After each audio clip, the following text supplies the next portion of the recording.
स्वास्थ्य मंत्रालय की अभी थोड़ी देर पहले नई गाइडलाइंस आई हैं। ये माना जा सकता है कि ये गाइडलाइन हो सकता है बहुत देर से आई हो, लेकिन देर से आने के बाद ही सही, लेकिन आई हैं। इन गाइडलाइंस में ये कहा जा रहा है कि एंटीवायरल दवाइयां जैसे कि फेविपिराविर और आइवरमेक्टिन, हाइड्रोक्लोरोक्वीन जैसी दवाइयां नहीं दी जाएंगी। अस्पताल में भर्ती चुनिंदा मध्यम और गंभीर मरीजों को ही रेमडेसिविर दिया जा सकता है। उन्हीं मरीजों को रेमडेसिविर जो शुरुआती 10 दिनों में ऑक्सीजन पर हों। डॉक्टरों और शोधकर्ताओं के एक समूह की सलाह के बाद ये फैसला लिया गया है।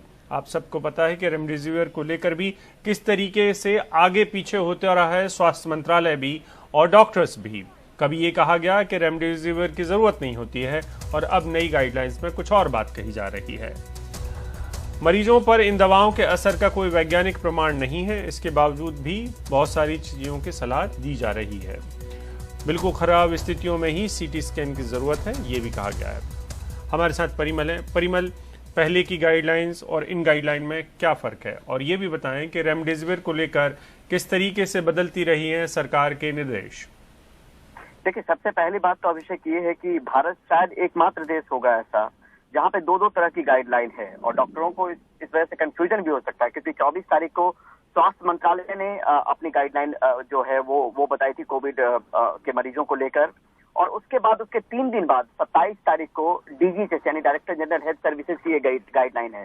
हालांकि इसको कहा जा रहा है कि साइंटिफिक एविडेंस के आधार पर ये अहम गाइडलाइन है, लेकिन स्वास्थ्य मंत्रालय को साफ तौर पर कहना चाहिए कि किस गाइडलाइन को आखिर जो डॉक्टर्स हैं वो माने, या फिर जो मरीज खुद से आइसोलेशन में है वो किस गाइडलाइन को फॉलो करें।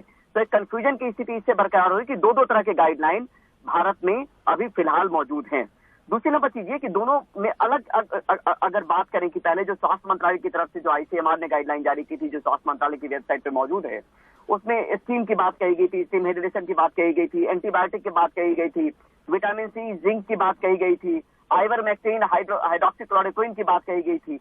ये तमाम चीजें जो डायरेक्टर जनरल हेल्थ सर्विसेज की तरफ से जो गाइडलाइन आई हैं, जो प्रोटोकॉल है जो फॉलो करना है डॉक्टरों को, उसमें तमाम चीजें गायब है। तो अब एक सफाई स्वास्थ्य मंत्रालय की तरफ से आनी चाहिए।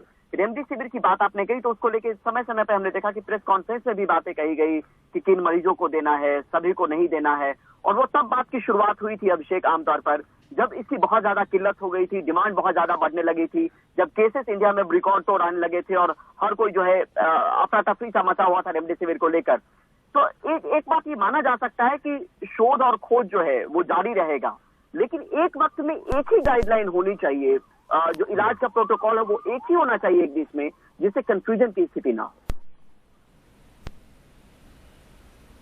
जी बिल्कुल, बहुत बहुत शुक्रिया, क्योंकि बहुत बहुत शुक्रिया परिमल।